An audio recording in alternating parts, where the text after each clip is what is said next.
Mário, bem-vindo. Muito grato por ter aceitado o convite. É um prazer tê-lo aqui.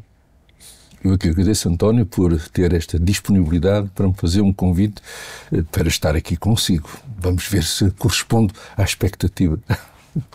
Não tenho quaisquer expectativas. Ótimo, melhor ainda, melhor ainda. Que bom, que bom. É a liberdade total.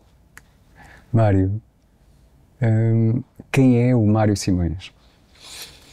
O Mário Simões foi muita coisa ao longo deste tempo. Agora tenho já 70, quase 77 anos e, na verdade, aquilo que era a minha definição de mim mesmo foi mudando. Atualmente eu posso dizer, sou uma consciência que observo. Uma consciência, mesmo uma consciência, que às vezes fico surpreendido com aquilo que vejo e que disse num programa e digo, olha, o gajo falou bem, olha, aquilo tem piada. Chego a criticar-me a mim mesmo, dizer assim, que estupidez, porque é que ele disse aquilo? Portanto, hoje a minha definição seria uma consciência. Seria que, um pouco diferente daquilo que Descartes teria dito, não é? Penso, logo existe. Eu diria, penso, logo, algo pensa em mim. Portanto, para mim, hoje, a minha definição de mim mesmo, sou uma consciência. E depois, para as pessoas de fora, é o Mário Simões, que tem a sua vida, que é médico, psiquiatra, que escreveu umas coisas, apresenta uns livros, vai à televisão, tem amigos, tem família, enfim. Esse é o Mário Simões, assim, mas ele mesmo, eu diria, sou uma consciência que pensa, que se observa, que me observa a mim mesmo e diga assim, olha para aquilo, não tem piada nenhuma, que sou capaz de fazer crítica acerca de mim, do mundo, porque é outra coisa, algo pensa em mim, pronto. E a propósito de televisão, parabéns pela série documental que estreou recentemente. Eu sei que o Mário esteve envolvido na produção. Sim. Para Além do Cérebro. É verdade, a série que estreou na semana passada, que tem 16 episódios, produzida pela Fundação Bial, trata exatamente do tema geral Para Além do Cérebro. Estamos já numa fenomenologia espontânea muitas vezes, mas que pode ser estudada em laboratórios, que trata de algo que não é o habitual, portanto, chamada a paranormalidade. Mas também deixe-me dizer-lhe, tive pessoas na minha consulta que me diziam assim, dizem que eu sou paranormal, eu sou muito normal. E eu digo, sem dúvida, de vez em quando tem esses fenómenos, ou porque treinou, ou porque surgiram espontaneamente, mas é uma pessoa muito normal. Portanto, essa série trata de fenómenos deste tipo. Ou porque está mais atento. Atento, às vezes não se pode dizer, esses fenómenos surgem, curiosamente há uma certa espontaneidade e quando nós os tentamos estudar muito bem, é como se eles não quisessem apresentar-se. Quanto mais se estuda, parece que eles menos se querem, digamos, manifestar. Não querem submeter-se às regras da nossa ciência, vamos dizer assim, que tem leis claras que levam a uma reprodutibilidade a 100%. E toda esta fenomenologia não é reprodutível a 100%. Talvez porque aquilo que há pouco estávamos a falar, estamos num outro estado de consciência quando estes fenómenos surgem. E se as pessoas não estão no mesmo estado de consciência em que o fenómeno surgiu, não vai repetir-se. Daí que repete-se, para além daquilo que seria expectável, sei lá, vamos dizer assim, há uma probabilidade de um fenómeno desses se manifestar, por exemplo, de 25%. 4 situações, eu tenho que escolher uma e acerto, por acaso, 25%. Mas se eu acertar 50%, 70%, eu digo, algo é diferente. Como é que ele acerta? Como é que ele sabe que vai sair aquilo? Uma carta que ainda não saiu, uma situação que vai passar-se. E ele acerta, mas não acerta a 100%. É preciso estar num determinado estado de consciência para que isso surja com uma certa clareza, com uma certa probabilidade de acerto. Eu gostava que elaborasse sobre o conceito de estado de consciência, mas deixa-nos isso para mais tarde. Ok. Agora, gostaria de lhe perguntar o seguinte. O homem é um corpo que tem uma alma ou uma alma que tem um corpo? Pois, eu diria também, de modo diferente daquilo que lhe vou dizer, portanto, tem a ver com uma evolução que fui fazendo, com o estudo. Eu diria que ou pego nas definições, ou na definição de Teilhard de Chardin, que dizia, portanto, que somos um ser espiritual a fazer uma experiência humana, e não o contrário, não é? Mas hoje eu diria que nós somos uma consciência, aliás, conforme eu me defini, e essa consciência é que tem o corpo. Isto é estranho o que eu estou a dizer, é contraintuitivo. Portanto, há uma consciência que tem o meu corpo. E este meu corpo também entra em contato com essa consciência. E à medida que eu vou evoluindo, que a minha estrutura mental, a minha estrutura física se vai afinando, desenvolvendo, eu posso contactar essa consciência que me contém, que é mais vasta do que eu, que muitas vezes eu chego a conclusões e a descobertas que estão para além daquilo que é tangível. Portanto, eu sinto que estou neste corpo, mas que há uma consciência, um conjunto de informação, se quiser, à minha volta, que se eu quiser posso aceder apenas com a minha mudança do estado de consciência. Este agora é um estado de consciência, vigilo. Mas se eu alterar este, posso aceder a outros mundos, a outro tipo de conhecimento. De acordo com a pirâmide de Maslow, o homem não pode pensar ou adentrar o sagrado sem ter passado por todos os degraus anteriores, sem ter uma mesa farta, não é? A questão da alimentação assegurada, enfim, a roupa, o abrigo, o seu lugar na sociedade bem definido. Ora, concorda com esta visão? Ou será a pirâmide de Maslow um pouco enganosa? Não acho que é enganosa. Interessei-me pelos humanistas, Maslow é um deles, depois pela sequência dos humanistas com a psicologia transpessoal e ultimamente fala-se mais da psicologia positiva. Portanto, são áreas que sempre me interessaram.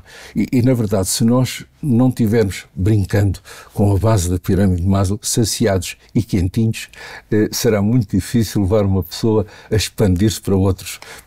Portanto, aquilo que acabou de dizer, portanto, tratar da comida e ter, digamos, um local onde ficar, saciado e quentinho. É muito difícil, se isso não estiver resolvido, levar uma pessoa a expandir. Embora admita que raramente existem pessoas para as quais isso não é absolutamente necessário. Homens santos, ermitas, alguns, portanto é raro, mas existe. Eu tento para discordar. Ok, bom, pode nascer a luz. Eu tento para discordar porque não me parece que a espiritualidade seja um privilégio de quem tem um estômago cheio. Aliás, demasiado conforto até talvez possa ser, muitas vezes, um obstáculo ao desenvolvimento espiritual. É verdade. Na medida que frequentemente é perante os grandes desafios da vida que nós vivemos despertares espirituais. Não, e aquilo que disse, quer dizer, nota-se, por exemplo, jejuns prolongados podem levar a experiências religiosas, sem dúvida. E aquilo que eu disse há pouco é para a grande maioria da humanidade. E depois acrescentei, para algumas pessoas isso não é necessário. Eu estou a dizer isso em termos de levar isso para o mundo. Compreendo. Portanto, para o mundo. Portanto, por isso eu disse que há exceções, há pessoas para as quais isso não é necessário. Falei de místicos, de santos e de algumas pessoas até vivendo na nossa sociedade que têm uma atitude dessas, para as quais isso não é importante. Referi-me à grande maioria das pessoas. De resto, nas regiões do mundo onde há mais conforto, mais materialismo, regra geral, há uma menor disponibilidade para o caminho espiritual. É verdade, é verdade. Quanto mais materialismo, menor essa disponibilidade. Mas eu posso dizer que eu tenho experiência de lidar com muitos grupos que se interessam pela espiritualidade e as pessoas que vêm, que querem aprender técnicas ou querem, digamos, desenvolver a sua espiritualidade, são pessoas que estão na sua profissão, que têm o seu sustento, que têm a sua família, portanto há um mundo onde as pessoas não estão, digamos, não são ricas no sentido material, mas são pessoas que estão integradas e que, apesar disso, querem desenvolver mais, querem ser mais e melhor. E eu, quando falei há pouco nisso, é que vamos tentar dizer a pessoas que estão com uma situação muito difícil, e veja que há hoje países em situação, digamos, de guerra, tudo, que não tem, veja-se o que está a passar em Gaza, tudo isso. Falar-lhes em espiritualidade neste momento, não creio que seja o melhor. Não.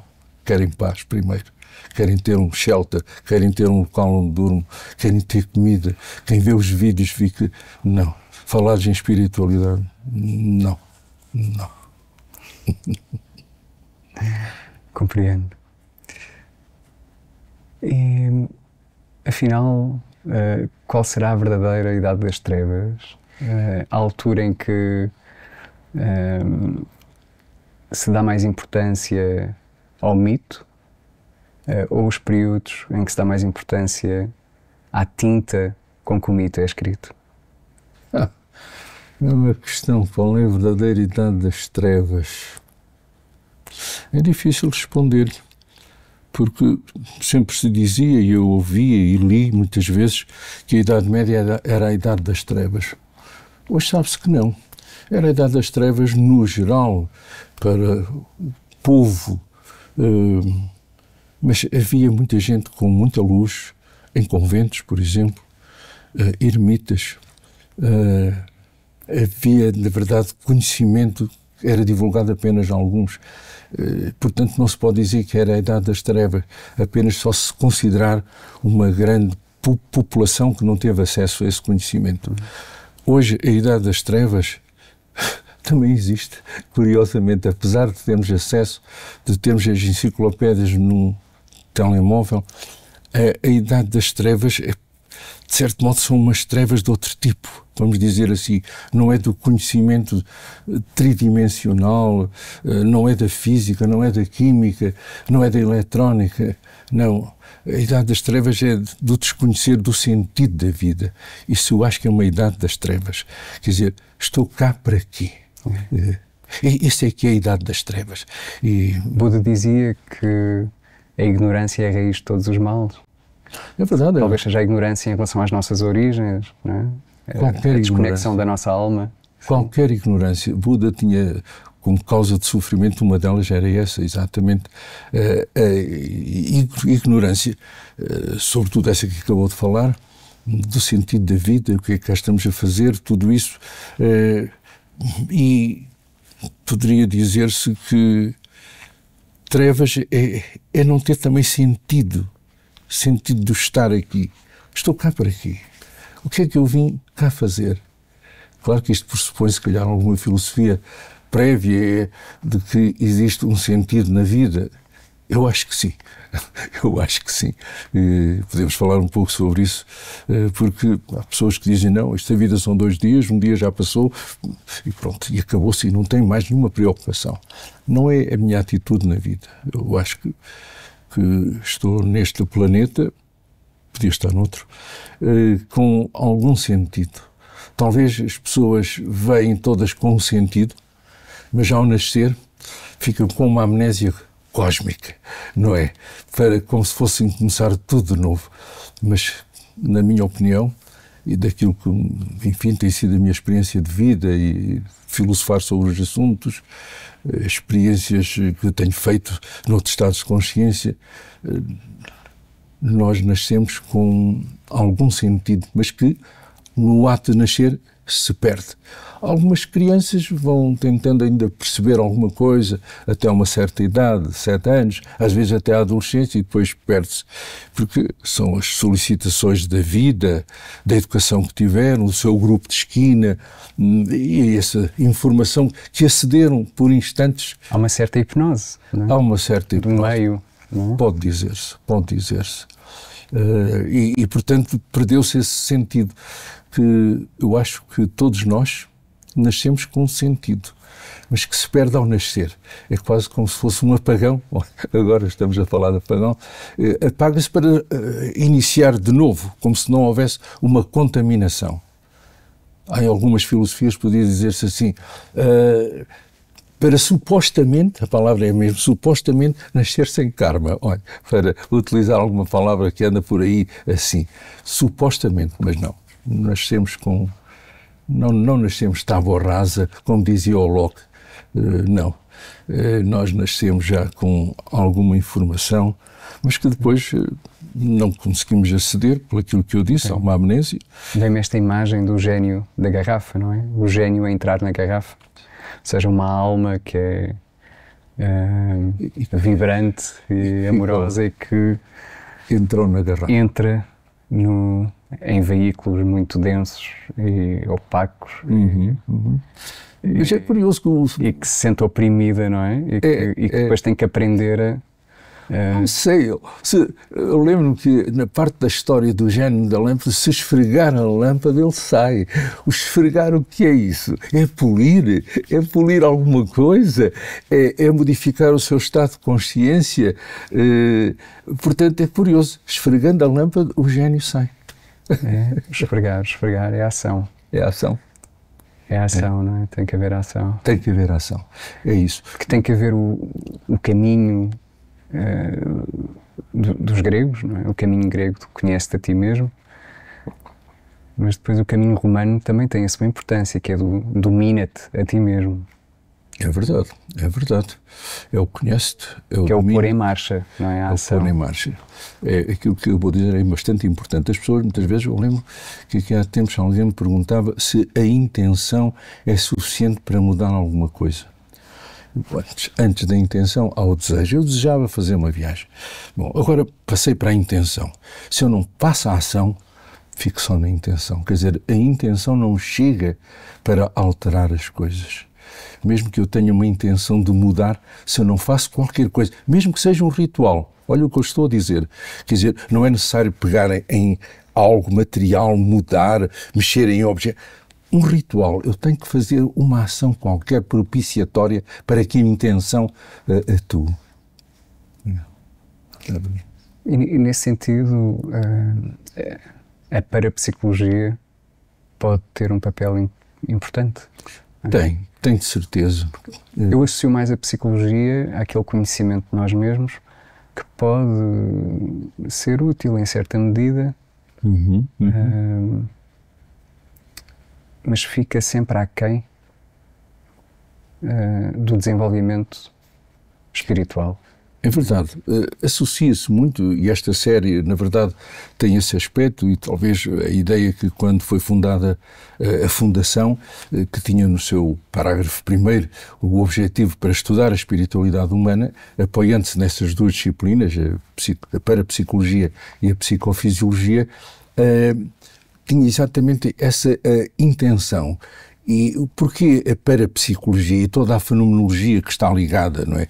Desde as experiências fora do corpo, as experiências de quase morte, a captação de pensamentos que vão na sua mente, a transmissão do meu pensamento para si, sem utilizarmos outros meios, tudo isso seria suscetível, digamos, de fazer evocar que existe uma outra realidade dita espiritual, do espírito, portanto, de uma outra instância, E, portanto, por isso é que surge a série Para Além do Cérebro, curiosamente, porque se supõe, vamos dizer assim, que toda a fenomenologia paranormal é um indicador de que existe uma outra dimensão, para além desta tangível, que se manifesta por essa fenomenologia dita paranormal.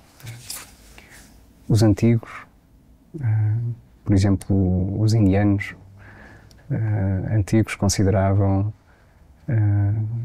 7 dimensões, não é? E 7 veículos, desde do corpo físico, o Stula Sharira, até ao Atma, não é? Que é o espírito. Exato. E tinham um sentido muito mais rico no estudo da parte psicológica do ser humano. Na medida que, enfim, conheciam as frustrações, os complexos, que nós hoje também identificamos, mas aprofundavam o estudo no sentido de perceber a lei que rege, as leis que regem a psique. O que acabou de dizer, na verdade, vem de uma ciência médica, o Ayurveda. O Ayurveda era uma medicina que se conhecida há 5.000 anos, transmitida de boca ao ouvido. Hoje temos em livros escrita, que na verdade já pressupunha que havia essas 7 dimensões, 7 corpos, se quiser, para além deste. Este aqui seria o mais básico, mas no sentido que seriam, digamos, densidades de uma energia muito subtil do Atman, espírito causal de tudo, e que ia descendo por aí, pelo mental, o mental abstrato, o mental concreto, e depois vinha por aqueles corpos mais próximos deste aqui, o chamado, entre aspas, corpo astral em algumas linguagens, até que chegava ao corpo etéreo, que estaria um pouco ligado, fazia a ligação entre esse corpo e o corpo físico, e chegávamos ao corpo físico. Portanto, esse conhecimento tem muitos anos. Foi praticamente esquecido, e agora estamos a tentar de novo recuperar, mas onde realmente, como disse muito bem, no hinduísmo e sobretudo a medicina ligada a essa filosofia religiosa, sobretudo o Ayurveda já tratava exatamente desses aspectos, com 7 dimensões. E a parapsicologia, de certa maneira, vem resgatar, não é? Vem, para a psicologia, vem resgatar isto. Está além da psicologia, não é? Além da psicologia. É como se a psicologia, com todos os contributos que tivemos, quer dizer, tem este círculozinho aqui assim, não é?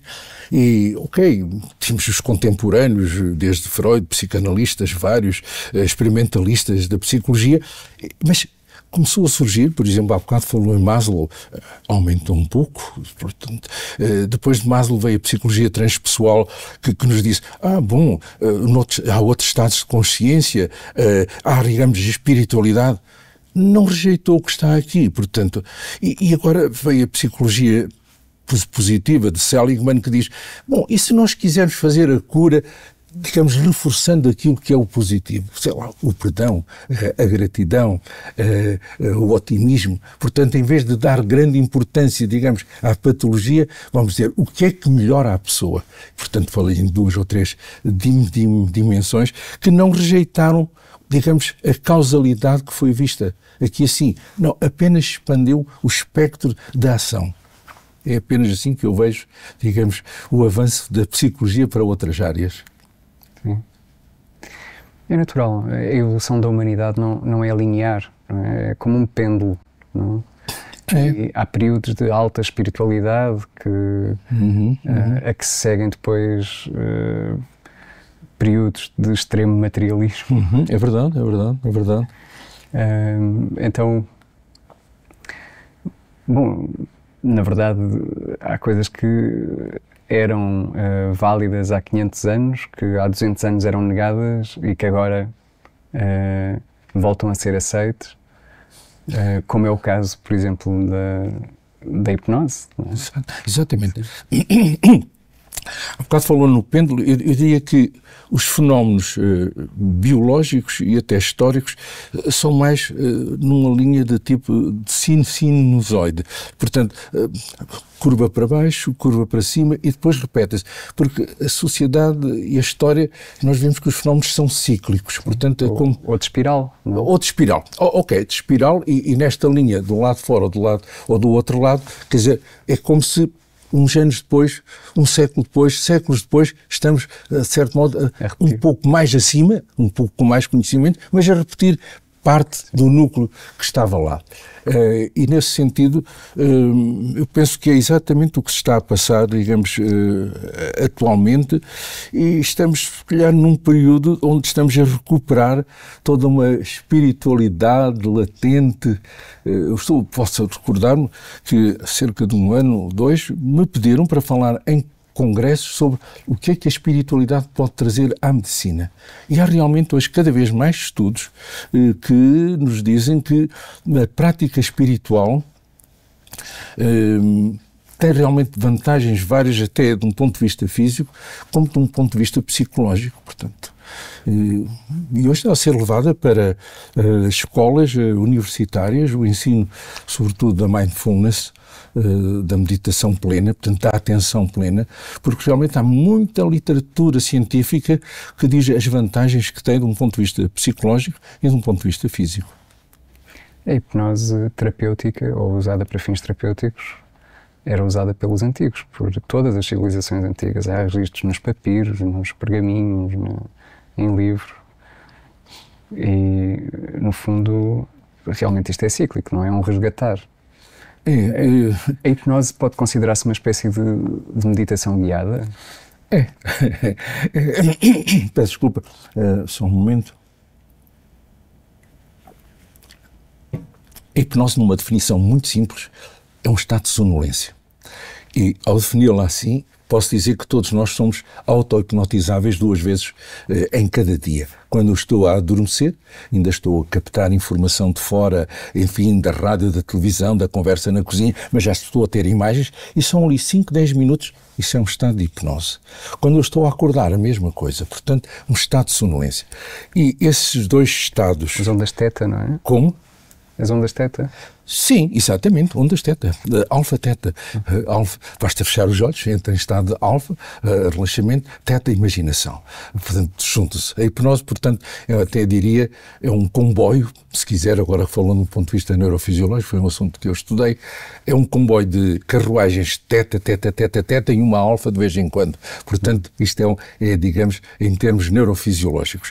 E a hipnose, como disse, já é usada há muitos anos, nos templos egípcios, nos templos gregos, as pessoas chegavam lá, falavam com as pessoas que tomavam conta do templo, os sacerdotes, contavam as suas maleitas e exatamente nessa fase em que estavam a entrar no sono, tinham a sugestão: vais-te curar, o teu filho trabalha bem, tu amanhã vais acordar bem disposto, sorridente. Portanto, já era usado nos tempos do sono, portanto, é uma coisa muito antiga. Isso era hipnose. Portanto, modernamente, sem dúvida que pode-se dizer, como até uma pessoa, um abade Faria, um padre de Goa, que teve grande difusão, quase ao mesmo tempo de Mesmer, o homem que dizia que havia o magnetismo animal, mas que depois não se demonstrou. Esse abade Faria, português, disse que a hipnose é auto-hipnose, curiosamente, e até hoje não foi desmentido. Isto é, quando um terapeuta facilita, e a palavra é um facilitador, facilita que a outra pessoa se auto-hipnotize. E até hoje nunca foi desmentido. Portanto, pode-se dizer que a hipnose está a ter um revival, porque tem a sua capacidade de curar, de aliviar. Então, em medicina tem uma quantidade de usos, em qualquer especialidade tem o seu uso. Penso que isso é importante talvez dizê-lo, que não é numa sessão única, daí que não é assim tão usada, por exemplo, para anestesia, porque na verdade a pessoa tem que preparar esse ato de hipnose para fazer uma anestesia, para uma cirurgia com 2, 3 sessões anteriores, para que no momento da intervenção cirúrgica não esteja ali a começar tudo de novo. E, portanto, porque não é apenas uma sessão única, não tem ainda a difusão que poderia ter, embora haja hoje locais universitários espalhados por todo o mundo, onde se ensina hipnose e onde se pratica hipnose, sobretudo para psicoterapia. Sim. A hipnose será uma forma de nos ajudar a sair da garrafa? É de certeza. É curiosa a sua maneira de fazer a pergunta. De aceder ao mundo das causas, como chamava o Rudolf Steiner? Aceder ao mundo das causas? É uma das hipóteses. É uma das hipóteses. Quer dizer, eu não posso garantir, mas a hipnose, portanto, colocar uma pessoa num estado de relaxamento, seguindo aquilo que eu lhe indico, portanto, passaria a ser uma meditação guiada, mas onde a pessoa está num outro estado de relaxamento físico, de relaxamento mental. E aí eu posso levar a pessoa a vivenciar experiências que, de outro modo, não seriam tão simples. Posso dar como exemplo, ligado a esta, digamos, ideia de levá-lo à vivência espiritual. Posso induzir uma experiência de quase morte, aquelas que sucedem quando as pessoas estão a afogar-se, numa tentativa de suicídio, ou algo assim, ou numa cirurgia que está a correr mal. Posso induzir isso sob hipnose e vivê-la intensamente. Posso, sob hipnose, fazer a busca, a busca de uma causa física em supostas vidas passadas. Eu estou a utilizar o termo supostas porque não se pode provar através da hipnose que houve outras vidas além desta, mas que podemos aí obter algumas informações que depois teriam de ser confirmadas por outro meio e, portanto, aí, sob hipnose, eu posso levar a pessoa a vivenciar algo que, eu diria, uma suposta vida passada, onde se teria passado algo que ainda hoje repercute a tal memória dos tais outros corpos e instâncias que há bocado falámos da medicina ayurvédica, mas que se repercutem neste, seria outra hipótese. Através da hipnose é possível criar uma experiência mística. Estou a lembrar-me que tive uma vez um sacerdote que gostaria de experimentar o que era isso de ter uma experiência mística. E há um livro de um dos meus mestres, Pierre Weil, que só trata de experiências místicas descritas pelas pessoas que as viveram. Então, ok, pô-lo sobre esse estado de relaxamento e hipnose e peguei naqueles textos e simplesmente ele deixou-se levar por aquela voz e teve experiência mística ali. Digo, deixou-se ser sacerdote e foi para um convento depois de ter tido a experiência. Só para lhe dizer, portanto, a minha experiência com a hipnose vai até onde o limite da imaginação do terapeuta e do paciente for. É verdade. Talvez facilite a comunicação com o nosso eu mais profundo, não é? O Carl Jung dizia que o sonho, sim, que no fundo, imagino que em hipnose aquilo que acontece é a comunicação com a alma, não é? É a linguagem da alma, a linguagem do mito, não é? Do mito, prefiro talvez dizer do mito. Quando a pessoa está naquele estado, desde que a pessoa se predisponha e o terapeuta tenha uma abertura de espírito fantástico, como disse, o limite é o da imaginação.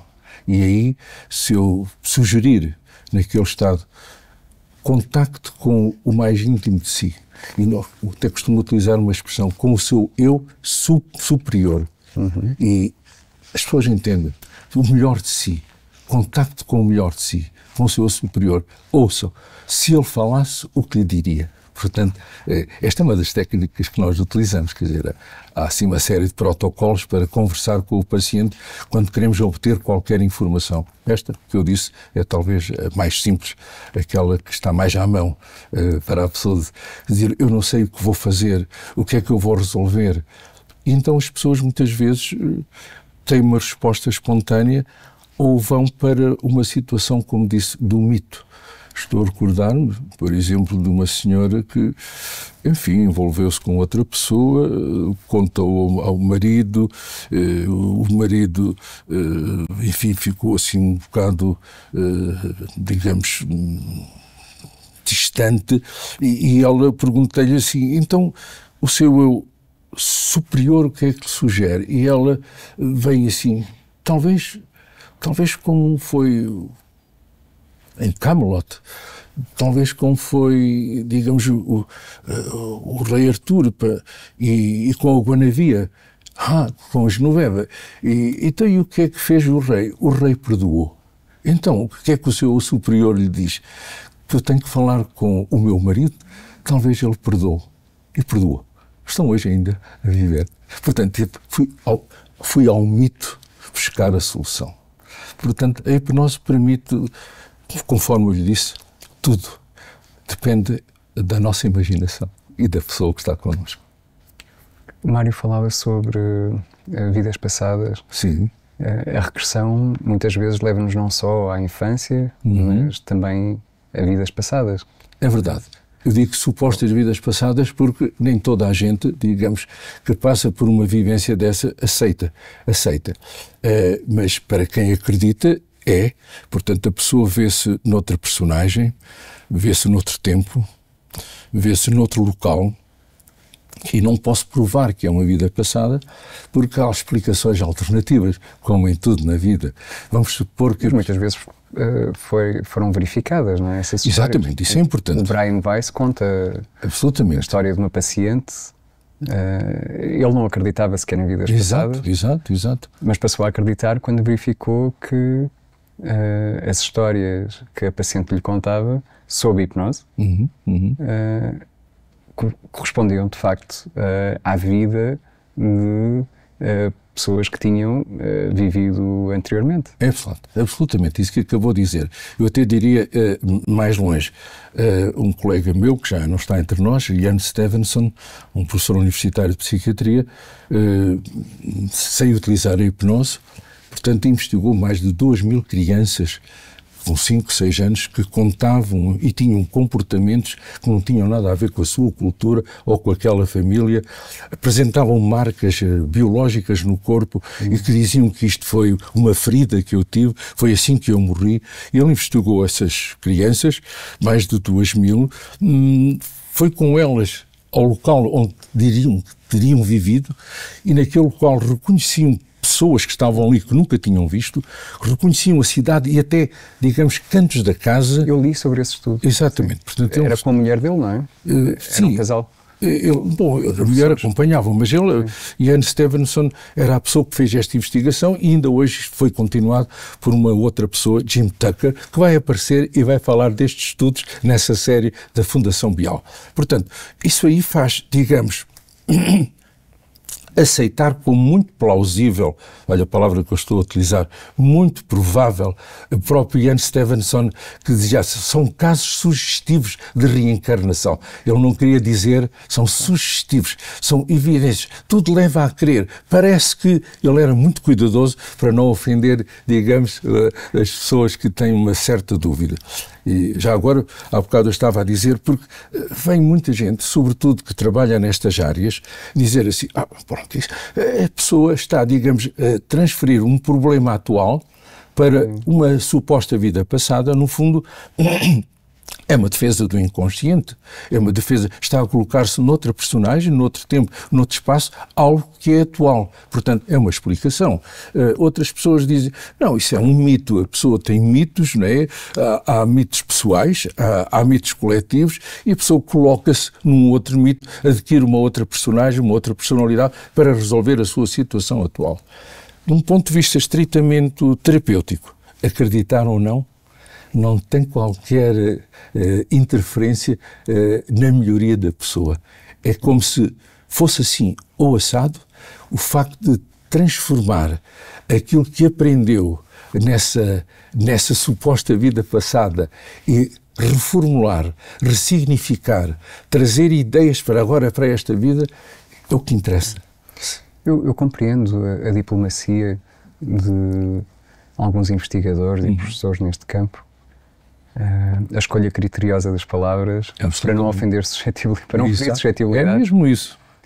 Mas a verdade é que as evidências, enfim, são tantas. São muitas.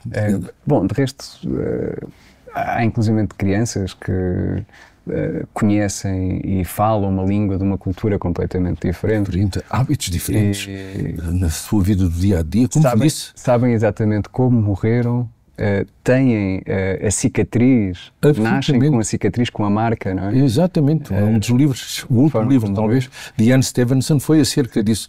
E quando lhe perguntava, ele dizia, então, Ian, tu acreditas na reencarnação? Ele fica em silêncio e muito cuidadoso, não é? Diz assim, estas marcas biológicas são indícios muito fortes. Viajam para esse lugar, para essa cidade, para essa região, para essa cidade. É verdade. Vão à casa onde ele diz ter vivido. Absolutamente. E diz à família que vive lá, naquele momento. Absolutamente. Para verificar se não está dinheiro escondido por baixo de uma determinada tábua. Absolutamente. Tal e qual. Portanto, e lá está. Sim.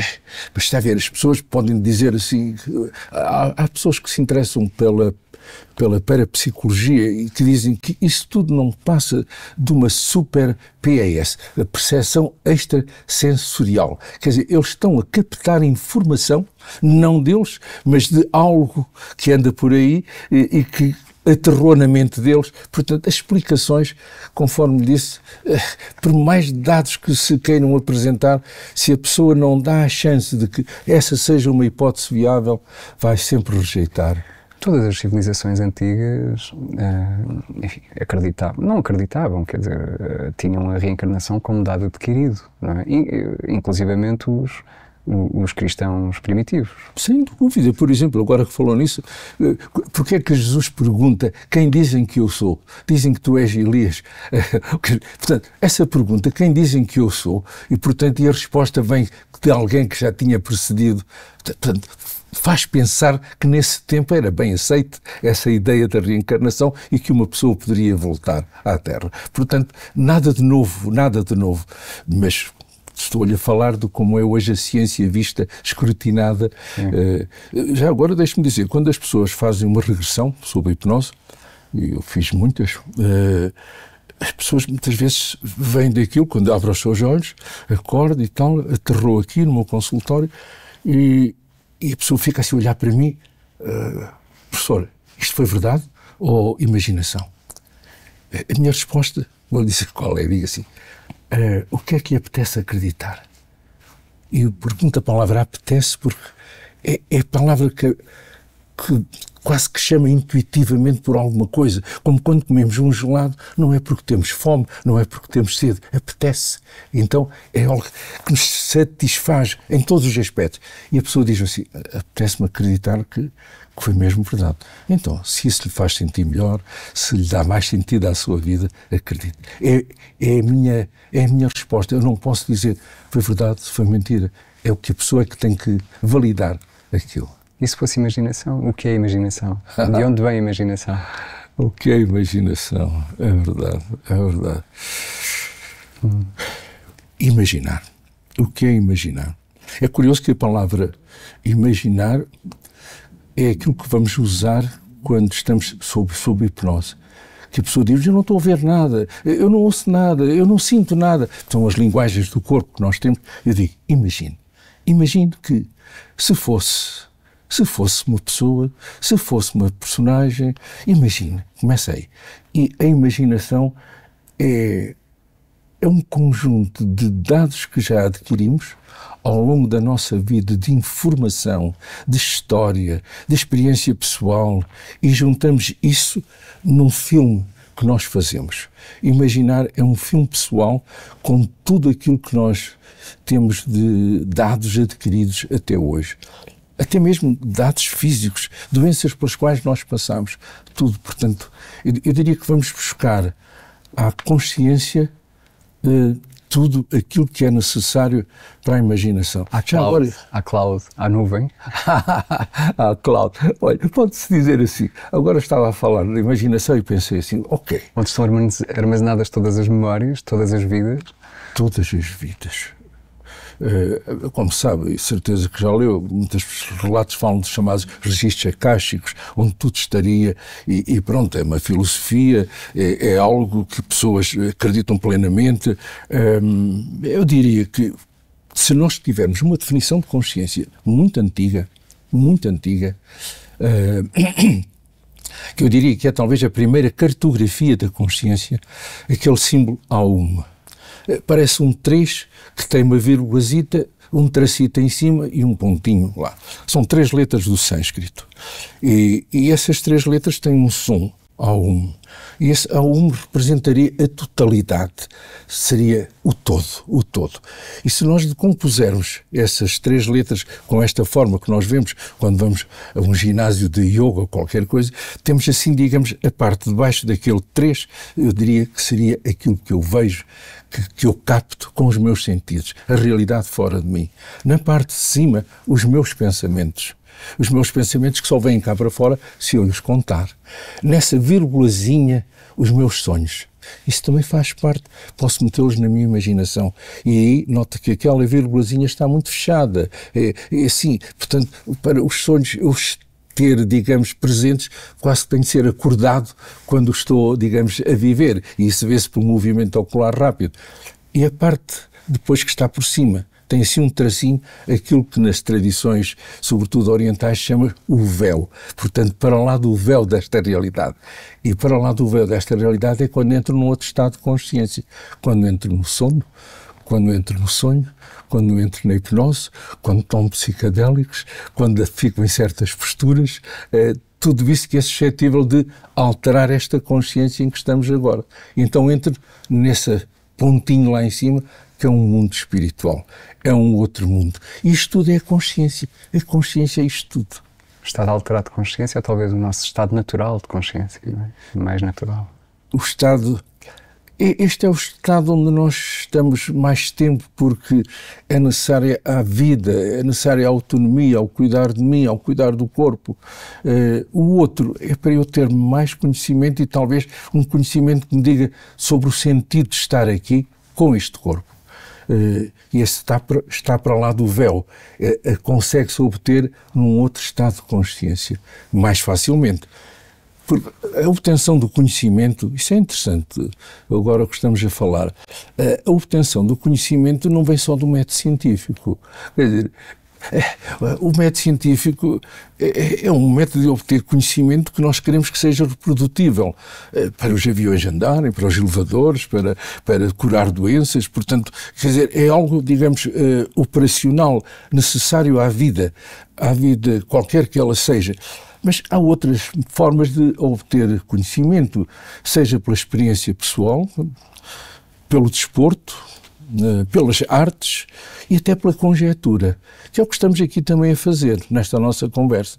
Eu posso conjeturar, posso obter conhecimento raciocinando, estabelecendo nexo entre coisas. Portanto, é importante termos esta humildade de que, quando se diz e tal, a ciência comprova, está bem, mas a minha experiência pessoal muitas vezes tem mais importância do que aquilo que a ciência me diz. Portanto, temos de ter esta humildade de reconhecer que só um método científico não chega para obter conhecimento. Sem dúvida. O David Hawkins, esse grande psiquiatra, sim, que criou uma escala de níveis de consciência, conhecida como a escala de Hawkins. Sim, não tenho bem a certeza de que essa escala... Ele criou uma escala de níveis de consciência, sim, com recurso, através de pesquisas com recurso à cinesiologia. Sim. Cinesiologia, portanto, ao movimento? Sim. Ele mediu as vibrações e fez corresponder as vibrações a determinados sentimentos. E fez corresponder a estádios de consciência valores-chave da humanidade. Então, o estádio de consciência mais baixo, sim, é a vergonha. A que ele atribui o valor de 20 Hz. E vai por aí acima até aos 1000 Hz, que são a iluminação. Que correspondem à iluminação. Acho que agora que estou a recordar de ter lido alguma coisa, mas é curioso que nunca dediquei muito tempo a esse tipo, mas agora que está a falar... Ele diz que abaixo dos 200 Hz, sim, as pessoas vivem em esforço, na força, na sobrevivência. Tudo é difícil. Na verdade, não é prazeroso viver abaixo dos 200 Hz. Ou seja, há ali um ponto de charneira. Curiosamente, os 200 Hz correspondem à coragem. É necessária... É o outro polo para ultrapassar esse é necessária coragem para ultrapassar. Digamos que, por exemplo, os iniciados dizem que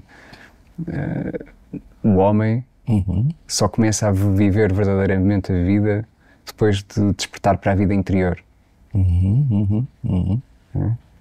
Que até lá é uma espécie de zombie, não é? Depois de da fada dar a vida ao Pinóquio. Ele diz que tolo eu era quando era uma marioneta. Estou tão feliz agora que sou um menino de verdade. Estou a ouvi-lo com atenção porque desconhecia praticamente tudo o que me está a contar. Coragem, a etimologia da palavra coragem é agir com o coração. Não é? Sim, cora. É o início da palavra coragem. É a raiz da palavra, sim.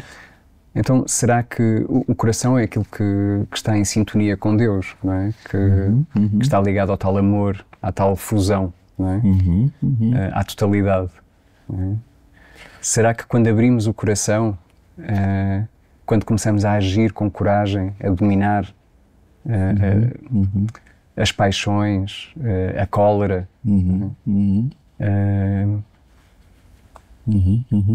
nos libertamos? É interessante que começa o nosso processo de libertação, deixamos de ser escravos dos desejos e das aversões. É interessante a maneira como foi expondo e falando na coragem como o início de deixarmos de ser escravos das paixões, daquilo que está fora de nós. Alguma coragem, digamos, pelo menos interior, é necessária para dizer eu penso por mim.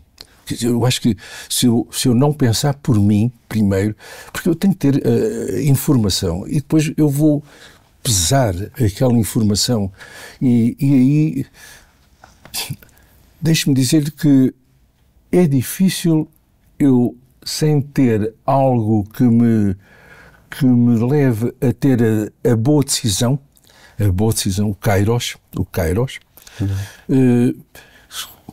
e hoje tenho tanta informação, basta pegar em qualquer chat GPT ou outros de inteligência artificial, e então eu diria que vale a pena voltar a Jung, Carl Jung. E Carl Jung diz-me que eu tenho 4 instrumentos com os quais nasci para tomar a boa decisão, qualquer que ela seja na vida, seja de coragem para isto ou para aquilo, seja de seguir esta carreira profissional, seja de tomar uma decisão qualquer mais forte, eventualmente de iniciar uma vida com alguém. 4 aspectos. E ele dizia, tenho a razão, tenho de usar a minha razão.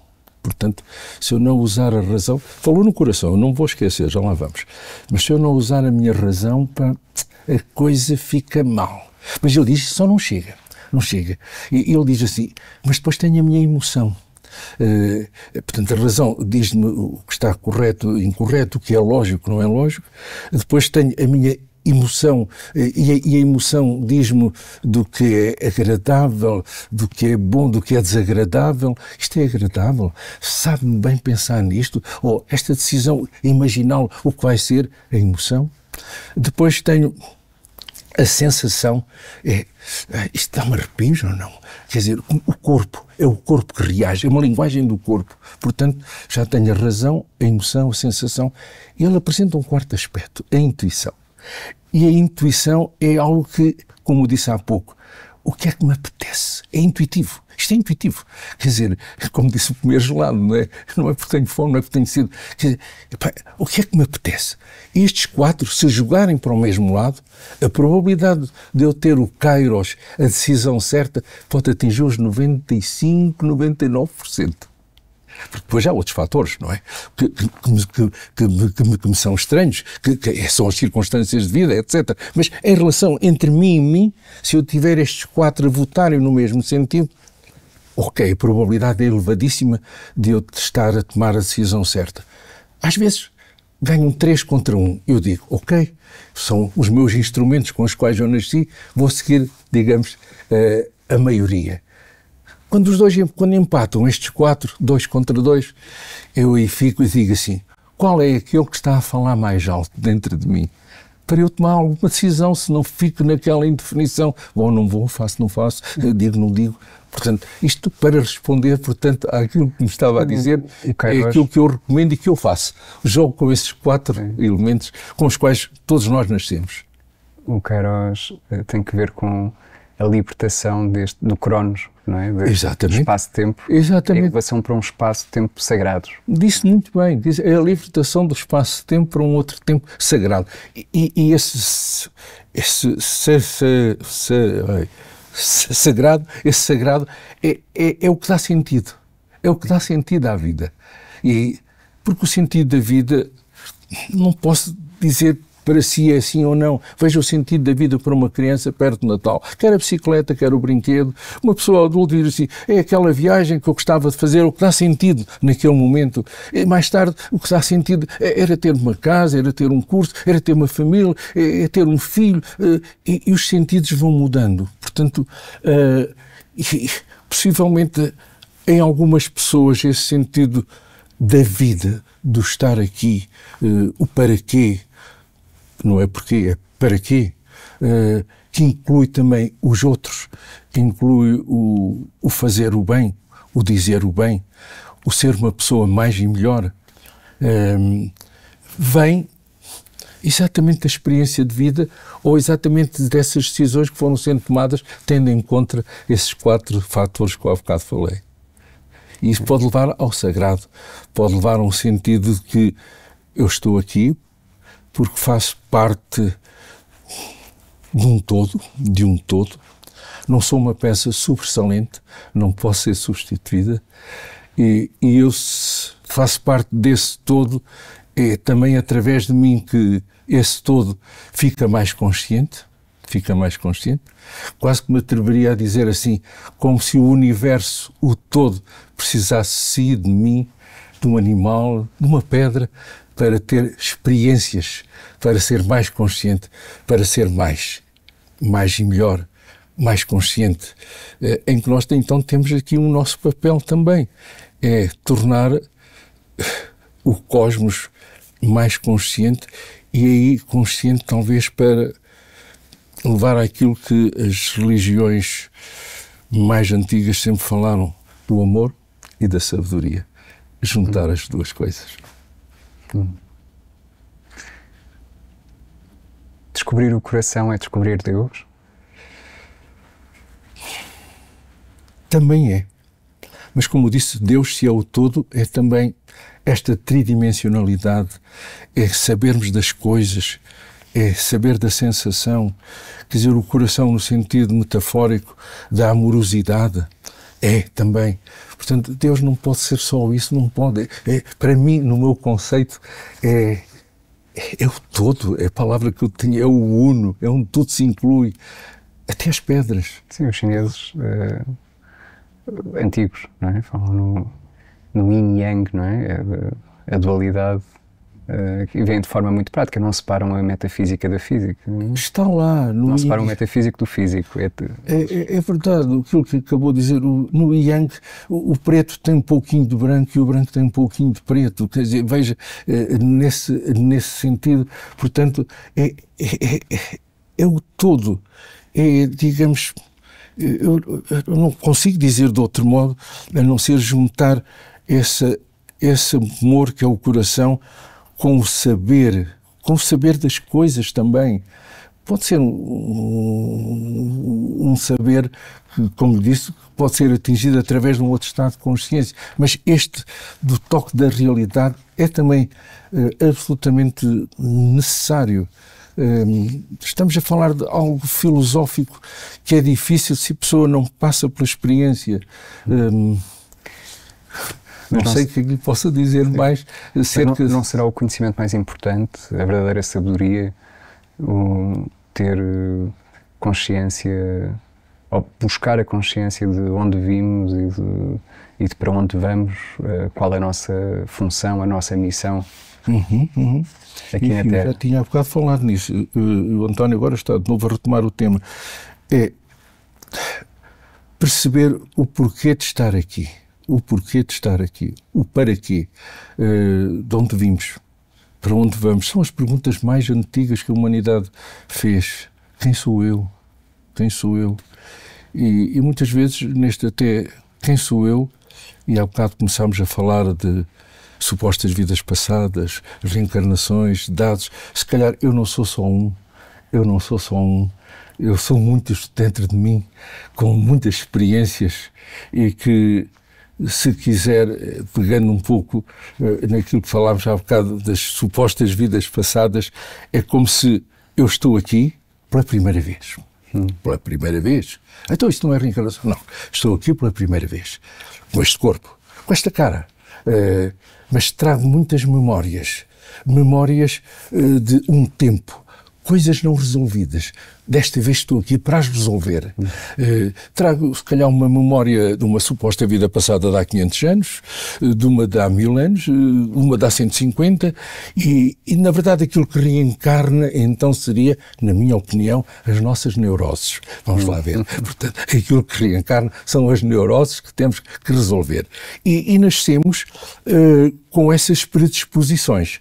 Não nascemos predestinados, mas nascemos predispostos. Portanto, essa informação está lá, mas quando nascemos apaga-se. Mas à medida que vamos interatuando com a família, e parece que as pessoas renascem junto daqueles que com mais conflitos têm para resolver, ou então uma ligação muito próxima e é bom voltar àquela família. Por isso é que muitas situações dramáticas se passam dentro das famílias, é como se trouxessem aquelas neuroses para resolver naquele local. E à medida que vamos tendo mais conhecimento, vamos percebendo que eu não sou só eu. É um pouco como, olha, Fernando Pessoa, que se projeta noutros egos, noutros eus, e nós também não somos só uma pessoa.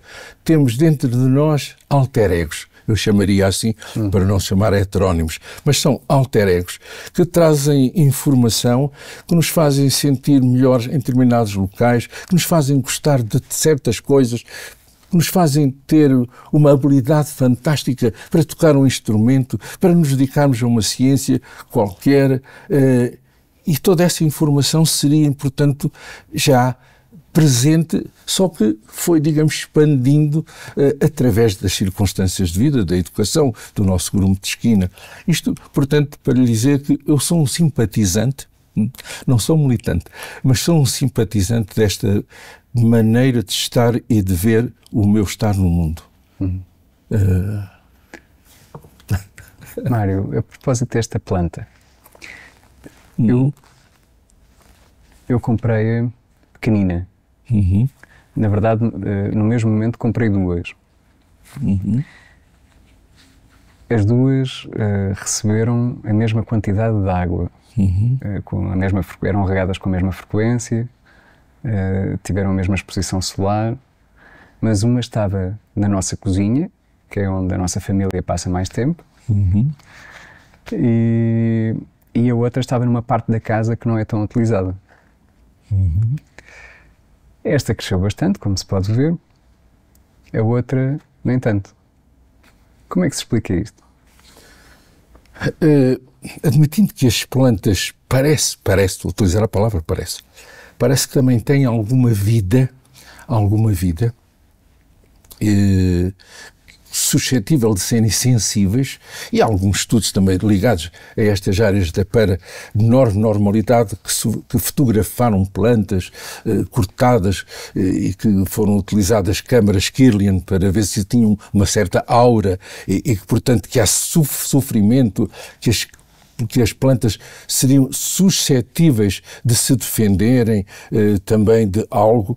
Ok, então vamos admitir que essas plantas teriam uma consciência latente, e que, portanto, não foram alimentadas, entre aspas, por o sol, por a conversa com a planta, o cuidar dela, porque tiveram a mesma água, mas foi uma certa alimentação mais tridimensional, não psicológica, vamos dizer assim, não de interação, e isso foi já reproduzido, por exemplo, com experiências com ratinhos, que alguém cuidava de ratos que davam certo comida e dava a todos, mas havia um que tinha uma manchazinha e a pessoa que tratava dele pegava nele, fazia festinhas e conversava com ele. Na verdade, curiosamente, a comida que era dada a todos, mas era sobretudo para ter uma experiência sobre o aumento do colesterol e, portanto, os ratos todos tiveram colesterol, mas aquele não. Aquilo tinha qualquer coisa que demonstrava, é como se interiormente o rato tivesse uma consciência de que eu sou querido, alguém cuida de mim de outro modo. Isto é estranho, portanto, o que estamos a falar que são experiências reais. É como se tudo então tivesse consciência, até às plantas. E aqui vem-me agora à memória uma definição de Spinoza de Deus. É um panteísmo. Panteísmo? É um panteísmo. Quer dizer, até uma pedra teria consciência. Olha o que eu estou a dizer, isto é uma loucura. Eu tenho consciência que estou a dizer uma loucura. É como se a pedra tivesse consciência, mas uma consciência muito lenta. Ao fim de 500 anos nota que está mais pequenina. Portanto, mas também tem consciência. Portanto, vamos dizer assim, como se tivesse, há bocado falou, em vibração. Tudo vibra, se quiser. Tudo é oscilação. Vibração quer dizer que tudo oscila. E a um nível atómico é tudo oscilação. Qualquer coisa que está aqui, as nossas células, à minha volta, tudo tem uma oscilação a nível atómico. Nikola Tesla dizia que para compreender os mistérios do universo temos que pensar em termos de onda, frequência, vibração. Exatamente, ele dizia exatamente. De certo modo, frequência é, portanto, tic-tac, tic-tac, é uma frequência, mas o relógio, ao fazer assim um pêndulo, está, digamos, a oscilar. Portanto, eu posso oscilar assim, ou assim. E, portanto, isto diz-me que, vamos supor que eu ponho a mão à frente da minha cara. Você deixa de ver a cara. Mas se eu fizer assim, a mão desaparece e fica a ver a minha cara. Vamos supor que existe uma outra realidade que tem uma frequência maior que a da minha mão, que oscila a uma velocidade muito maior.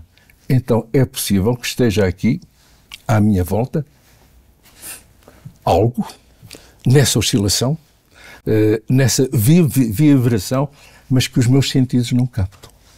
Portanto, isto é para dar a ideia que o mundo pode ter uma outra realidade que está à minha volta a oscilar, a vibrar com uma frequência que os meus sentidos não captam. A telepatia é estudada nas melhores universidades do mundo, atualmente? Sim, embora algumas delas.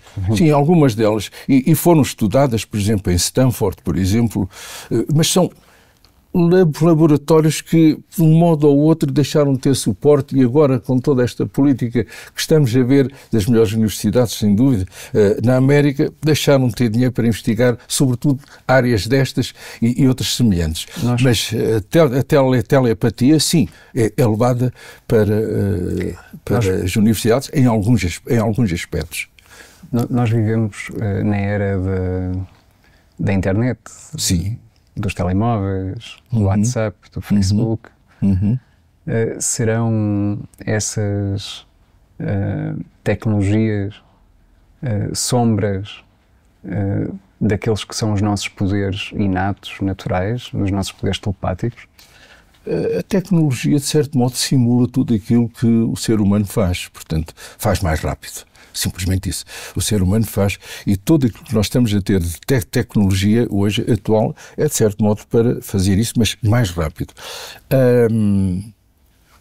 O ser humano faz isso, e isso nota-se, por exemplo, na telepatia, sobretudo quando duas pessoas têm uma relação muito estreita, e transferem informação à distância, não é perto, sem utilizar nenhum instrumento desses que acabou de falar, sem utilizar a voz, e isso sobretudo nota-se frequentemente quando as pessoas são tão próximas que são gêmeos, de tal forma que isso há já muita literatura na relação, meio-filho, não é? Exatamente. Então aí não é só a telepatia, portanto aquilo que se passa de uma pessoa que quer transmitir algo que é, digamos, urgente, que tem uma carga emocional fantástica, a outra pessoa capta, e aí muitas vezes, se um gêmeo tem uma lesão física, o outro tem algo no mesmo local.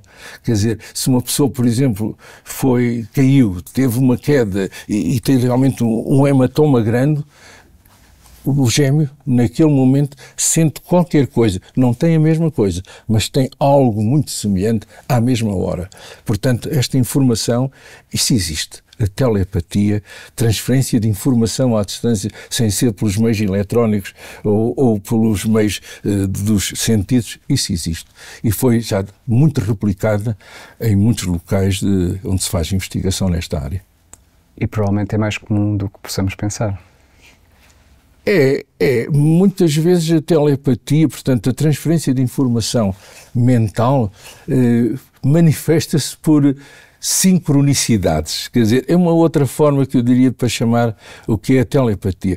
Por exemplo, uma pessoa que está longe, que, sei lá, tem o seu filho, enfim, tem uma morte súbita, morre subitamente durante a noite, e o filho, às vezes a 300, 400 quilómetros, acorda e tem um sentimento que ou o relógio parou, ou caiu um objeto, uma fotografia da pessoa que estava pendurada, ou muitas vezes acorda e tem um sentimento que teve uma visão da pessoa perto da cama. Portanto, eu diria aí que é uma telepatia muito especial, que surge ao mesmo tempo, mas que se manifesta de outro modo. Portanto, por um objeto que... O telefone que toca às 4 da manhã e a pessoa vai lá e não houve nada, por exemplo, e depois no dia seguinte sabe, olha, aquela pessoa que era tua amiga, tal, faleceu às 4 da manhã. Portanto, são outras formas telepáticas, mas que eu chamaria de sincronicidade nesta dimensão. E os pensamentos, os nossos pensamentos, projetam-se na atmosfera, criando uma psicosfera? Há alguns dados que, curiosamente, a sua pergunta, há alguns dados que fazem pensar nisso. Nós utilizamos, por exemplo, isso vem de alguma tradição xamânica. Os xamãs é o medicine man, é o feiticeiro da tribo, é a pessoa que viaja noutros mundos, é a pessoa que vai recuperar partes da alma do seu paciente.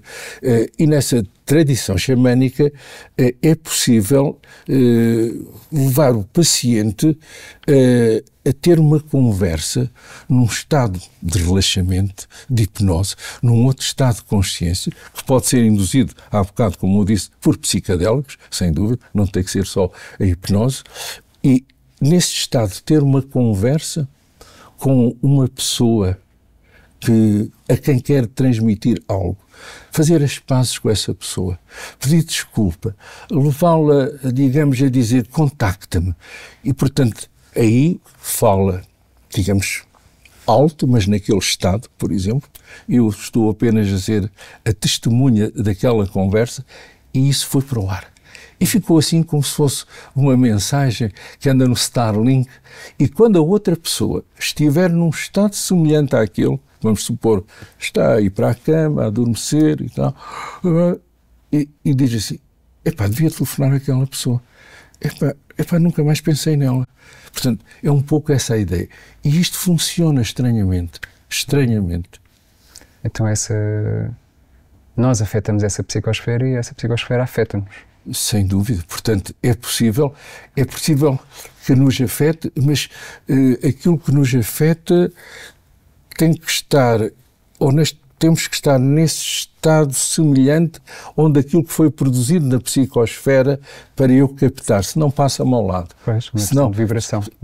Isso não passa-me ao lado. Eu tenho que estar em sincronicidade, eu tenho que ter qualquer coisa de comum. Dou-lhe um exemplo que imagino que quando foi a invasão do Iraque, estava Bush no poder, você imagina os milhões de pessoas que queimaram imagens dele, que desejaram a morte, queimaram a bandeira americana. O homem continuou a fazer a sua vida, para andar a cavalo. Portanto, isso não chegou. Está a ver? Não havia sintonia para captar isso. Eventualmente chegou. Chegou, mas isso por causas, digamos, não houve está a ver, a intenção, mesmo a ação, não foi suficiente. Sim. Não foi suficiente. São estas coisas todas que me levam a pensar que há aqui algo, mas não estamos, digamos, completamente à mercê de alguém ou de uma força fantástica. Então talvez a superstição mal olhado tenha razão de ser. Exatamente. Tem alguma razão de ser, mas não chega. Não chega. Claro. É aquilo que eu disse, este exemplo. É preciso haver uma porta aberta. É, exatamente. É preciso ter qualquer coisa que sintonize. Temos que estar sintonizados, não é? E aí pode funcionar. Todo aquilo que acabou de dizer do mal olhado, no fundo, quando se estuda estes aspectos antropológicos do voodoo.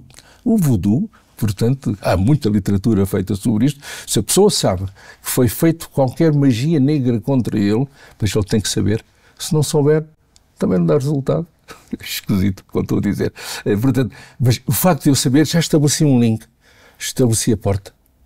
Portanto... Há pouco falávamos sobre a escala de Hawkins e sim. sobre a coragem. Sim. Será que essa coragem necessária é também a coragem de sair da vitimização e de assumirmos a responsabilidade pelos nossos pensamentos, pelos nossos sentimentos, pelas nossas ações? É verdade o que acabou de dizer, é verdade. A coragem passa por aí também, de dizer, pá, portanto, sair do papel de vítima. Quer dizer, eu sou um coitadinho, pá, eu não consigo fazer nada, pá, todos me querem fazer mal. Não, quer dizer, se eu assumir que eu tive alguma corresponsabilidade, a palavra, não quero utilizar a palavra culpa, mas alguma corresponsabilidade, então eu tenho que, de certo modo, pensar o que é que eu posso fazer. Portanto, se houve algo que me prejudicou, vamos dizer assim, seja de uma instituição, seja de uma outra pessoa, o que é que eu terei aqui tido de corresponsabilidade? Eu acho que é um bom início para eu também mudar.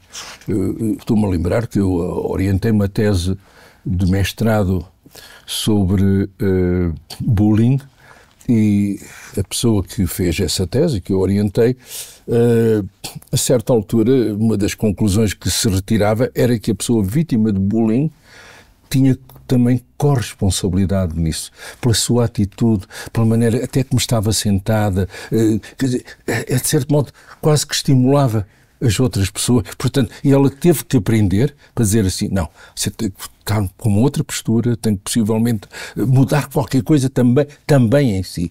Não, é vítima, mas não é a 100%. Falávamos em vibração, não é? Então, de certa forma, nós só atraímos em função da nossa vibração.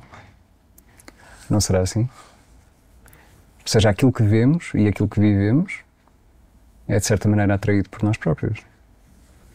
E não é. Quer dizer, eu não posso dizer isso a 100%.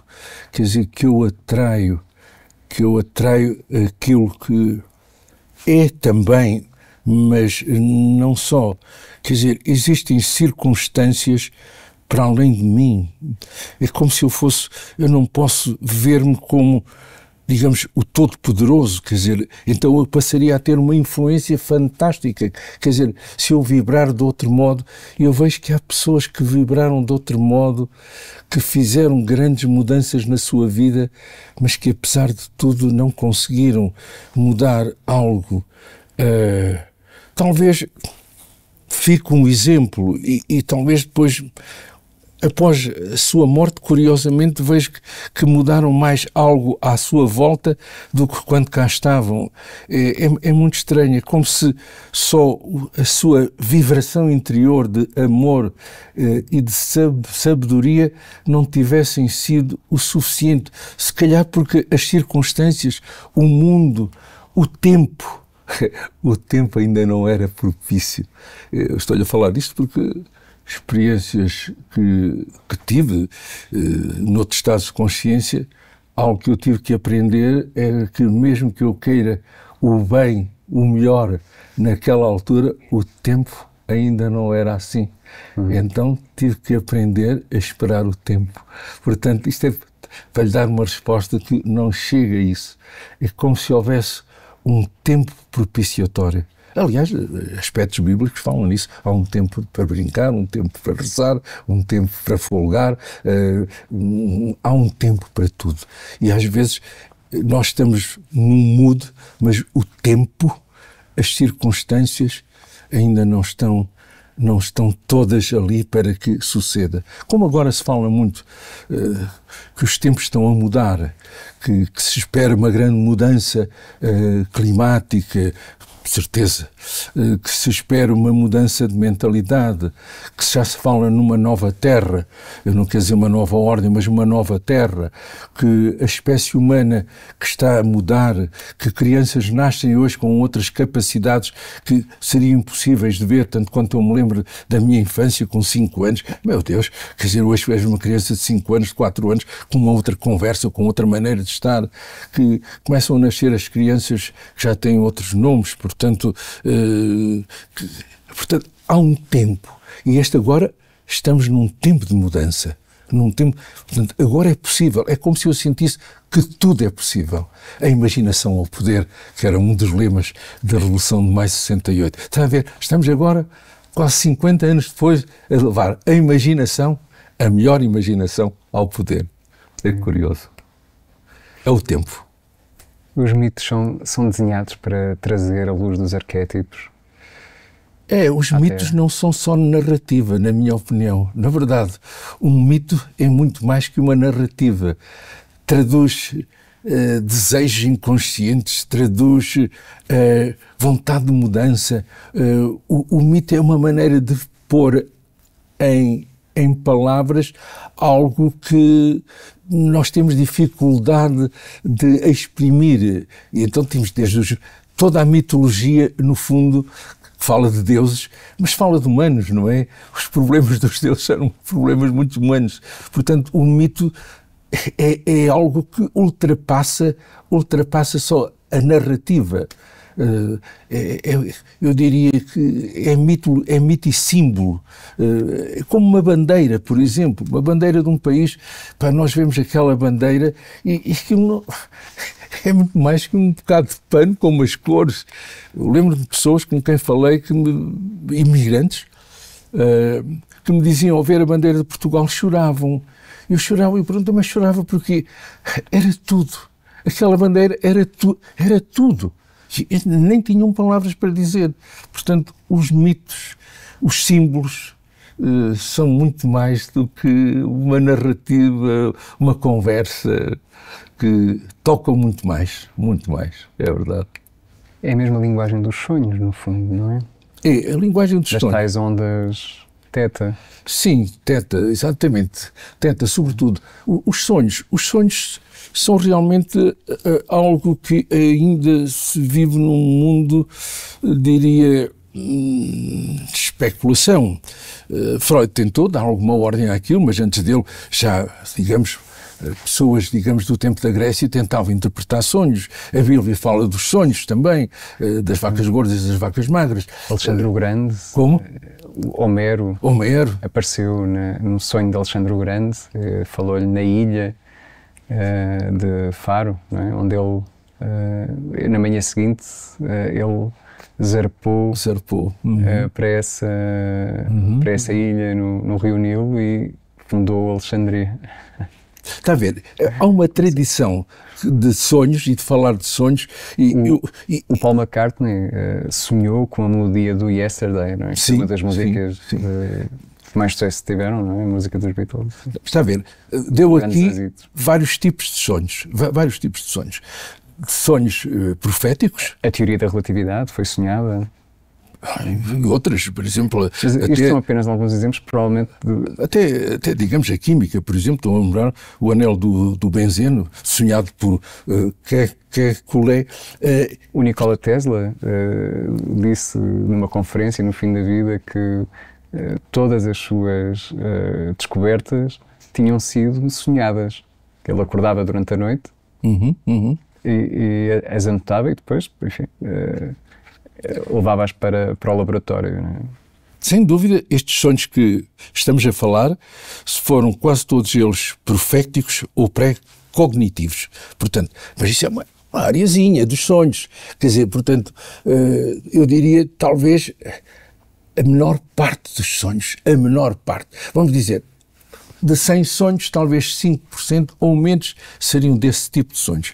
Porque a maior parte dos sonhos é para pôr o lixo do dia a dia. Sonhamos a maior parte do dia. 80% dos sonhos que nós temos na vida é para pôr o lixo do dia a dia, pôr ordem naquilo e está sonhado e vai-te embora. Portanto, é para limpar a nossa cabeça. Parte da regeneração. Sim. Exatamente, uma regeneração.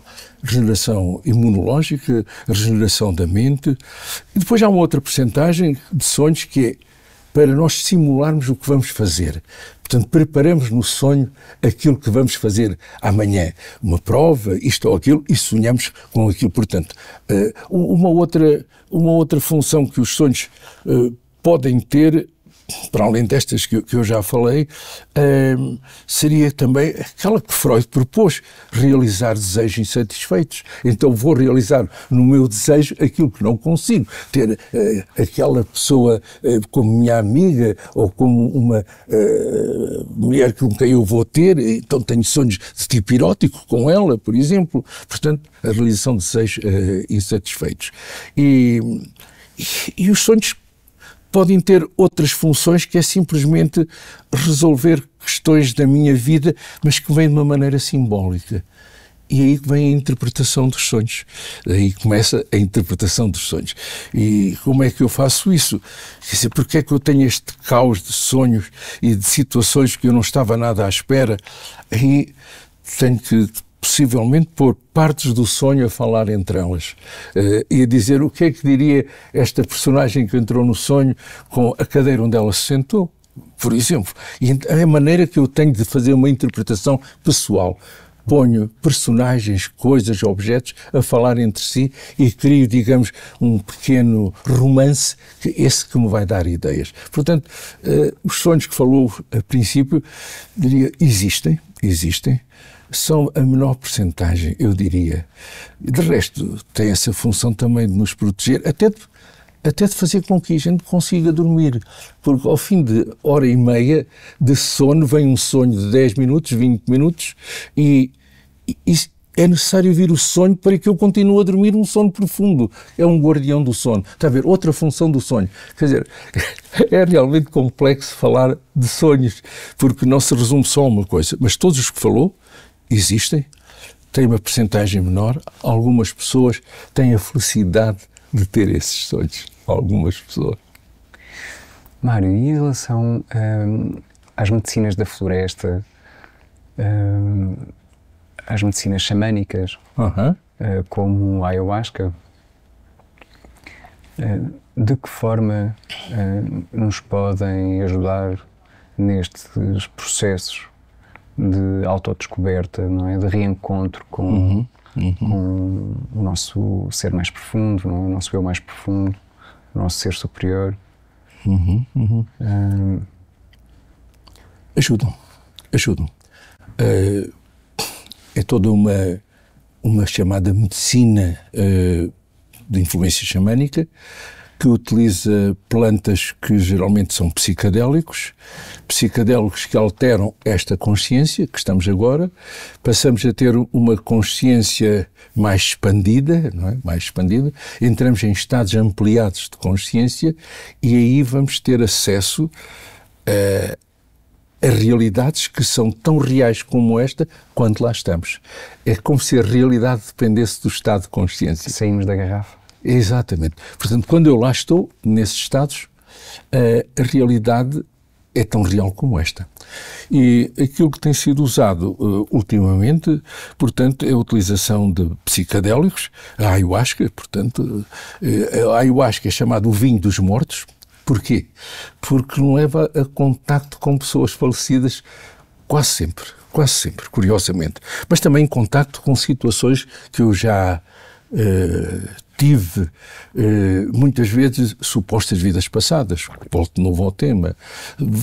Dá-me visões de mim mesmo, em que eu me vejo a mim mesmo na realidade como uma pessoa que tem estas características. Daí que começou a ser utilizado muito com pessoas toxicodependentes, portanto, dependentes de algumas drogas duras, com sucesso, de alcoolismo. A ayahuasca tem realmente esse tipo de utilização, portanto, porque a pessoa se encontra consigo mesmo, com o seu self, em que tem um retrato em que não pode negar, porque uma das coisas que os psicadélicos fazem, contrariamente às psicoterapias, é que a psicoterapia eu vou avançando porque me permito ir avançando. Aquilo impõe-se. Aquilo obriga-me, quer dizer, eu não tenho controle quando estou sob a influência de um psicodélico. E, portanto, eu acho que é talvez a mais conhecida. É um espelho que nos mostra aquilo que nós queremos e aquilo que não queremos ver. Não queremos ver, exatamente. E então, há outros psicodélicos bastante utilizados, a mescalina, embora não terapeuticamente, a não ser em contextos xamânicos, a psilocibina, hoje, dos cogumelos mágicos, muita gente toma em microdoses, como se fosse um ansiolítico, com excelentes resultados, e mais modernamente, já em contexto médico, um anestésico que se utilizava bastante para operações cirúrgicas aos olhos, mas também em medicina veterinária, a ketamina. A ketamina hoje, há várias clínicas em Lisboa e até no nosso país, onde as pessoas são, portanto, levadas a fazer uma viagem onde elas se encontram com o bom e o péssimo delas mesmo, e isso leva a que as pessoas são suscetíveis de ter insights para mudar algo na sua vida. Este tipo de psicodélicos também rearranja, digamos, as ligações, vamos dizer assim, neuronais que foram estabelecidas, por exemplo, em relação a um trauma. Algo traumático, uma situação de perda grande, de humilhação, sob a influência destes psicodélicos, há um outro rearranjo. Abrem-se novos caminhos. Como? Abrem-se novos caminhos. Novos caminhos. Há um rearranjo daquilo, portanto. E por daí que começaram a ter uma difusão muito grande. Como disse, o único que está assim, digamos, sistematizado é a utilização da ketamina, mas, por exemplo, experimentalmente, até no nosso país, está a ser experimentado o MDMA, o ecstasy, também, para tentar levar a que as pessoas tenham uma outra entendimento, até do acompanhamento de pessoas que estão em estadios terminais de vida. Portanto, começam-se hoje a utilizar e fazer estudos sobre a utilização de psicodélicos para permitir uma passagem mais suave, mais em paz, porque esses psicodélicos levam a entrar noutros mundos. Então, há um contacto prévio com outros mundos, onde a pessoa pode dizer assim, bom, se é assim, então está bem. Eu não me importo de vir. Portanto, hoje é a situação em que nós estamos. Eu diria que se as pessoas fazem experiências com psicodélicos fora destes contextos que são controlados minimamente e acompanhados por alguém que esteja ao lado, que acompanhe a viagem, eu diria que saibam bem com quem vão fazer este tipo de experiências, porque são oferecidas por aí em grupos, saibam bem quem é a pessoa que orienta, qual, enfim, a experiência que tem e até, se necessário, vão com alguém que vos acompanhe, que esteja simplesmente, que não tome isso e que esteja ao vosso lado, se sentem confiança para conversar convosco e, quando acabar a experiência, tentar refletir sobre ela com alguém. Portanto, a chamada integração da experiência. O que é que aprenderam? O que é que trouxeram? O que é do útil para ir mais longe no seu autoconhecimento, no prosseguir a sua vida? Seriam os conselhos que eu daria. Muito grato, Mário. Porque, de facto, o importante é sair da zona de conforto. É verdade, com alguns cuidados. Do comodismo, porque para mudar o mundo, enfim, nós próprios temos que nos transformar, não é? É verdade, isso é verdade. Eu só pus esta questão para a pessoa não ir assim, eu vou agora. Não, com certeza, não. Com certeza. Só, de resto, sem dúvida, experimentar com ao mínimo de cuidado, porque há pessoas que às vezes ficam meio perdiditas. E estamos a falar de psicodélicos, mas, por exemplo, o velho haxixe, marijuana, maconha, tudo tem esses nomes, cannabis, em algumas pessoas com alguma predisposição, seja de família, seja porque já tiveram um passado prévio psiquiátrico com algumas alucinações que foram perturbadoras, não falo de outro tipo, que aquilo pode desencadear algo que nos estava lá latente. Daí que, por isso, eu digo, alguns cuidados quando se vão fazer estas experiências, e espera-se que a pessoa que orienta esse tipo de experiências tenha um mínimo de bom senso para aceitar ou não alguma pessoa fazer esse tipo de vivência. Sim, e é importante ter presente que a utilização destas substâncias para fins recreativos, eu diria, não promove o desenvolvimento espiritual, antes pelo contrário, não é? É contraproducente. Até porque pode saber bem, porque há uma espécie de anestesia, não é? Um afastamento do ego, do ego inferior, não é? E isso pode ser prazeroso, porque sabemos que muita gente se debate com uma mente tagarela. Sim. Para muita gente é difícil estar na sua própria pele, então tudo aquilo que vier à rede é peixe para acalmar, não é? Para a silenciar. Mas uma coisa é afastar-nos do ego para baixo.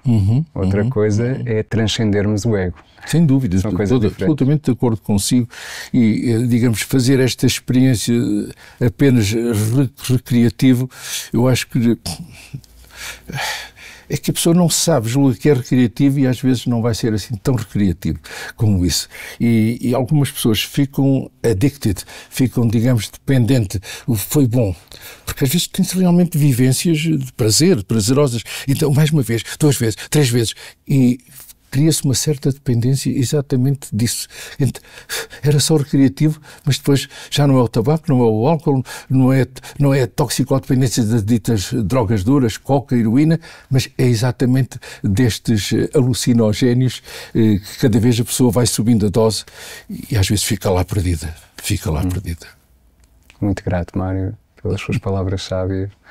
E gostaria também de mencionar que o Mário vai participar num evento Mar da Consciência. Sim, é verdade. Em junho.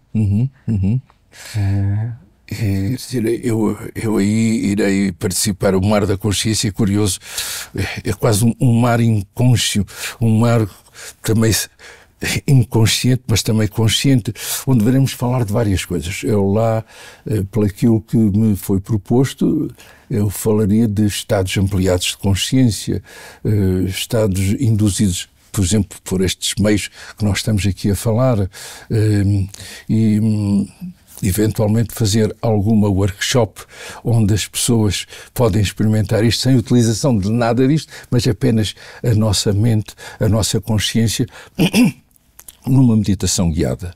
No fundo, conforme há bocado falámos, a hipnose é uma meditação guiada, onde as pessoas estão num estado de relaxamento, mas depois estão mais suscetíveis à sugestão, então nós podemos ir até onde as pessoas decidirem.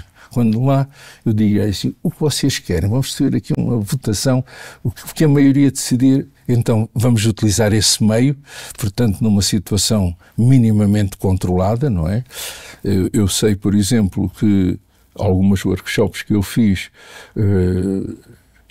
por exemplo, numa experiência de quase morte, é possível induzir, uma outra pessoa não queria voltar. Portanto, veja que ficava lá tão bem e aí passei a ter alguns cuidados. Por isso é que eu digo, cuidado com quem orienta. Claro, porque se liberta da carga, não é? Então, exatamente. Fica mais leve e essa leveza é muito custosa, não é? Não, é só para dizer que, portanto, um dos cuidados que eu passei a ter é dizer para as pessoas porem o seu nome, chamar pelo nome das pessoas, E também passei a ter um outro cuidado, que é o apelo emocional. Quando as pessoas não querem voltar ou estão lá naquele mundo baralhado, eu tenho que utilizar apelos emocionais. Estamos à sua espera para o aniversário, sua família, o seu filho, tem que ter um mínimo de historiazinha acerca. Chega o televisor a levar música para, sei lá, uma música que toca o parabéns a você. A pessoa, estamos todos à tua espera, já estamos a ouvir a música. Quer dizer, tens de ter apelo emocional e, às vezes, mesmo assim, eu tive de trazer as pessoas provocando dor. O corpo chamou a pessoa, sei lá, provocando dor, Sim. fazendo pressão nesta zona aqui, que é o que fazem os anestesistas. Põem as mãos aqui, carregam, lá, toca a vir para cá, a estar connosco. Isto para dizer que, mesmo que sob hipnose, quer dizer, eu tenho de estar atento a alguns riscos. Nada é sem riscos. Muito bem. Vamos disponibilizar na descrição do vídeo o link para o evento Mar da Consciência. Mar da Consciência. Eu lá estarei e isto é uma das partes. Para quem quiser aproveitar a oportunidade. Ok, sem dúvida, sem dúvida. Muito grato, Mário. Eu aqui agradeço toda a possibilidade de falar, de trazer estes conhecimentos para um grande público, vamos dizer assim. Muito grato, António. Muito grato. Também, muito grato. Muito grato. Obrigado.